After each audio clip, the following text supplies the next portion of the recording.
The deadliest war in history.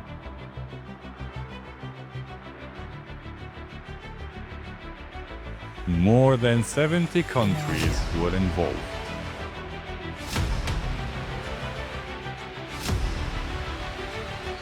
$60 million deaths. And its aftermath changed the world as we know it. Buckle up. This is the third and final episode in our Hitler's trilogy. Welcome to World War II. Ladies and gentlemen, good evening and welcome to a new episode of Past with a Punchline. In the last two episodes, we discussed the rise of Adolf Hitler and his rulership. In today's episode, we're going to discuss the final part in Hitler's life, World War II. After becoming the Führer of Germany, Hitler set his sight on rebuilding the country and restoring national pride. The Treaty of Versailles had left Germany humiliated, a tiny army of just 100,000 men and strict limits on weapons. Germany was essentially told to sit down and stay quiet. In 1933, only months into the office, Hitler declared the end of the Treaty of Versailles, and he announced that Germany would stop paying the reparations. The world could have punished him, but the Great Depression left Germany and Britain, in addition to other great powers, struggling at home. Hitler realized quickly that the international community had limits. They might protest, but they rarely act. Next step, rebuilding the army. The Treaty of Versailles limited Germany to 100,000 soldiers and forbade tanks, planes, and submarines. But Hitler was already preparing for his remontada. Underground factories, military trainings disguised as sports clubs, and pilots pretending to be part of a flying club. All were part of the preparation. In 1935, he stopped pretending and he made it official. The German army grew massively from 100,000 to 550,000 soldiers. The Luftwaffe returned with shiny new planes. Tanks rolled out, and submarines started prowling the seas again. To fuel his growing military, Hitler relied on the Hitler's youth. Boys as young as 10 were trained in military drills and groomed to be the next generation of soldiers. All this increased the army massively, reaching over 3 million soldiers, fully equipped and ready to attack, and the Allies did nothing. The Treaty of Versailles also made the Rhineland a demilitarized zone to protect France. German soldiers were forbidden from stepping foot there, but Hitler decided to make his first bold statement. In March 1936, German troops marched towards the Rhineland. Even his generals were nervous and advised against it. The German army was still small compared to France. Orders were clear: if the French resisted, retreat immediately. However, France didn't move, and neither did Britain. Instead, they both protested with strong speeches. Meanwhile, German troops marched to the French borders, saluted, and set up camp. Soldiers took photographs, waved, and planted the German flag there. This wasn't just a military maneuver, it was a psychological warfare. Hitler had openly broken Versailles' treatment, defied the Allies, and gotten away with it. Hitler was aiming for global domination, and for that, he needed allies. Mussolini's fascist Italy was a natural fit. The two leaders shared love for dictatorship and expansionist ambitions. And in 1936, Germany and Italy officially formed the Rome-Berlin axis, coordinating political and military strategies. While Mussolini focused on Africa, Hitler focused on Europe. But the alliance meant that Germany had an important partner, diplomatically and militarily. Across the world, Japan had its own ambition in East Asia. Germany and Japan signed a pact in 1936. It was mainly aimed against the Soviet Union and international communism. This pact didn't immediately create joint military operations, but it positioned Germany and Japan as ideological allies. Eventually, Italy joined Germany and Japan, forming the axis of power. With his allies secured and the lack of action from Britain and France, Hitler decided to take his first step towards world domination. He wasn't just looking at maps, he was looking at routes. He had a vision of combining all German-speaking countries under one Reich, and his first act would be annexing Austria, his home country. Austria's Chancellor Schuschnigg tried to resist and called for a national referendum to let the Austrians decide.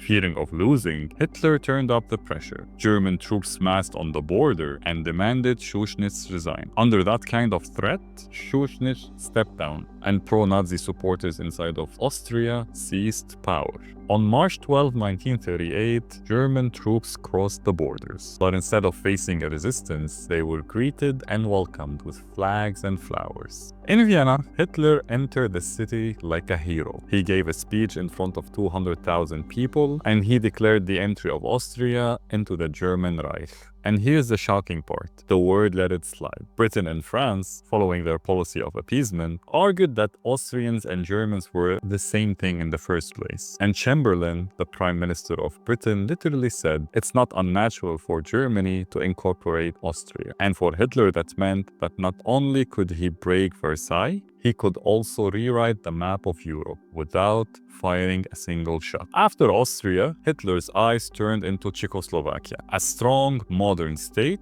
with a strong army and allegiance with France, Britain, and the Soviet Union. Inside Czechoslovakia, about 3 million people lived in the Sudetenland, a mountainous border region. Hitler claimed that the Germans were oppressed by the Czechoslovakian government, denied their rights, and suffering under a foreign rule. So in 1938, Hitler began demanding the Sudetenland for the sake of self-determination. His message was simple, that Germans must come. Heim ins Reich. The Czech president, Edvard Beneš, resisted, but Hitler was ready to escalate, and he was threatening war unless he get what he wanted. To avoid another war, Neville Chamberlain, the Prime Minister of Britain, flew in September to meet Hitler in Munich. Sitting around the table were Hitler, Mussolini, Chamberlain, and French leader Daladier. All that without inviting a single person from the Czechoslovakian government. The fate of their country was decided eventually without them. Britain and France eventually agreed that Hitler can take that region in exchange of a promise that that was his last territorial demand in Europe. And Chamberlain flew back to London waving the peace agreement, declaring peace for our time. But peace only lasted 6 months. In March 1939, German troops marched into Prague and occupied the rest of Czechoslovakia. This wasn't about uniting Germans anymore. This was a pure conquest. And for France and Britain, that was a wake-up call. Appeasement had failed, and now they knew they could not trust Hitler. By the spring of 1939, Hitler had taken Austria and Czechoslovakia without firing a single shot. But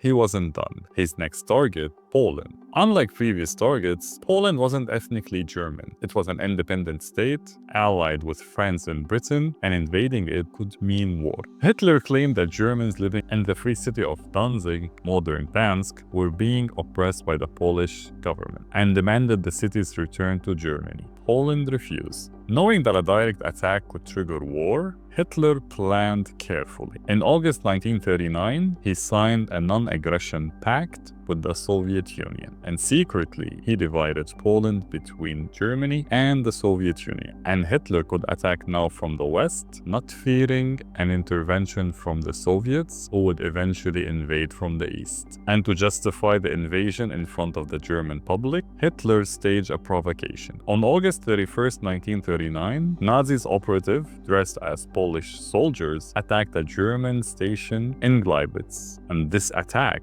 gave Hitler the pretext that he needed, portraying Poland as the aggressor and Germany defending itself. On September 1st, 1939, Hitler invaded Poland, and 2 days later, France and Britain declared war on Germany, marking the beginning of World War II. Germany's attack wasn't just a normal military operation. It was the first test of the Blitzkrieg, or the Lightning War. Tanks and mechanized infantry moved in coordinated waves. The Luftwaffe bombed railways, roads, and Polish airfields, paralyzing communications and transport. Infantry followed tanks, cleaning up the resistance in the wake of the mechanized assault. Poland was overwhelmed. The army fought bravely and fiercely, but it could not stand a chance against Germany's troops and tanks. And on September 17, 1939, the Soviet Union invaded from the east, seizing the territories that Hitler agreed that they occupy. And Poland was trapped between two armies. Within weeks, the country was invaded and divided between the Germans and the Soviets. After Poland, Hitler did not pause. In April 1940, he invaded Denmark and Norway. He needed to secure strategic ports and iron ore shipments from Sweden. The invasions were quick, well coordinated, and largely successful. In May, he also invaded Belgium, Netherlands, and Luxembourg. And in June 22, 1940, after weeks of battle, France surrendered, and Hitler was eating baguettes in the streets of Paris. By mid-1940, Hitler controlled most of Western Europe, and Britain stood all alone against the Axis. Next, Hitler tried to knock Britain out of the war. The Luftwaffe launched massive attacks to destroy British airfields, radars, stations, and cities. Known as the Battle of Britain, this campaign lasted from July to October 1940. The goal was to achieve superiority in the air and prepare for a military invasion. However, the British Air Forces fought fiercely, and radar technologies helped them to intercept German bombers. And Winston Churchill, the Prime Minister of Britain, became the face of the resistance. His speeches rallied the nation, famously declaring, "We shall never surrender." The Battle of Britain marked the first major defeat of Hitler's forces and prevented a German invasion of Britain. By June 1941, Hitler sets his sights east. Operation Barbarossa, the invasion of the Soviet Union, began with nearly 4 million soldiers. The Soviets were caught off guard. Joseph Stalin believed that the pact he signed with Hitler would keep Germany neutral, and many units were unprepared or stationed far from the front. It was the largest military operation in history, combining tanks, infantry, and air power. The Germans made huge early gains, capturing cities and taking millions of Soviet soldiers prisoners. At this point, the United States had not yet entered the war. The US officially remained neutral, although it was supporting the Allies politically. On December 7, 1941, Japanese planes struck Pearl Harbor, killing over 2,400 Americans and crippling much of the Pacific Fleet. Japan wanted to secure resources in Asia after the US cut off trade agreement with them in response to Japan's expansion. The US immediately declared war on Japan,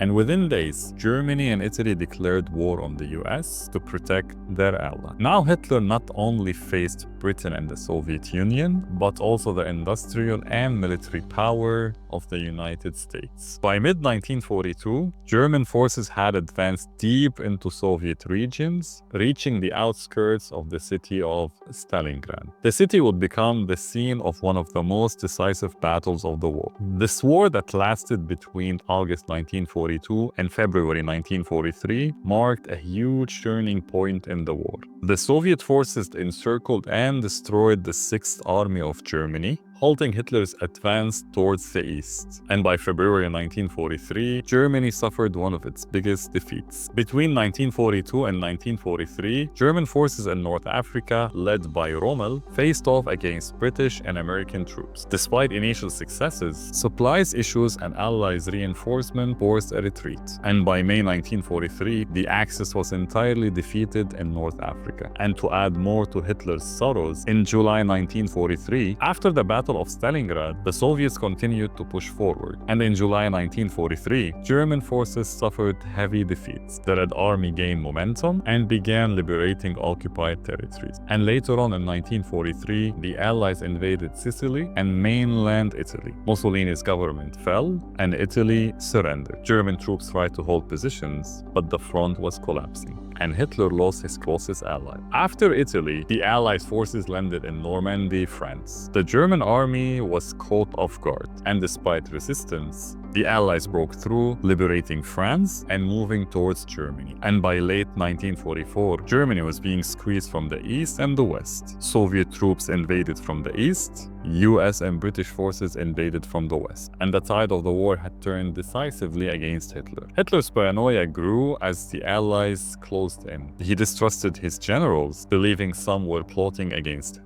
Multiple assassination attempts were made, the most famous being in July 20, 1944. A bomb exploded near Hitler, but he survived with minor injuries. And from that moment on, he trusted almost nobody. As Allies bombed major German cities and the fronts were collapsing, Hitler withdrew deeper in bunkers beneath Berlin. On a daily basis, he was receiving news and reports about lost territories, retreating armies, and the advancing Soviets. And by April 1945, Soviet forces had fully surrounded Berlin, and Hitler realized that the defeat is inevitable. Refusing to flee, Hitler spent his last days with Eva Braun, whom he married hours before their planned joint suicide. And on April 30, 1945, Hitler and Eva Braun took their own lives, and their deaths marked the end of the Nazi regime. And on May 8, 1945, Germany unconditionally surrendered. And meanwhile, in the Pacific, the US had developed a new weapon that will end the war: the atomic bomb. In August 1945, 2 atomic bombs were dropped on the Japanese cities of Hiroshima and Nagasaki, forcing Japan to surrender and officially ending World War II. The aftermath of World War II reshaped the world. Europe lay in ruins, entire cities were destroyed, and millions were dead. The Nazi regime's crimes were exposed, leading to the Nuremberg trials and global reckoning. In the geopolitical area, the United States emerged as the new superpower. Its industrial capacity and military might were unmatchable. The Soviet Union, though devastated, also established itself as a major power in Eastern Europe, setting the stages for the Cold War. The legacy of World War II was profound. Nations built, alliances formed, and the world entered a new era dominated by the US and the Soviet Union, and forever shaped by the devastation that Hitler had unleashed. This is the end of today's episode. I hope you enjoyed it. If you did, don't forget to like and subscribe. And if you have any more ideas that you want me to cover in the next episodes, leave it in the comments. Until next time.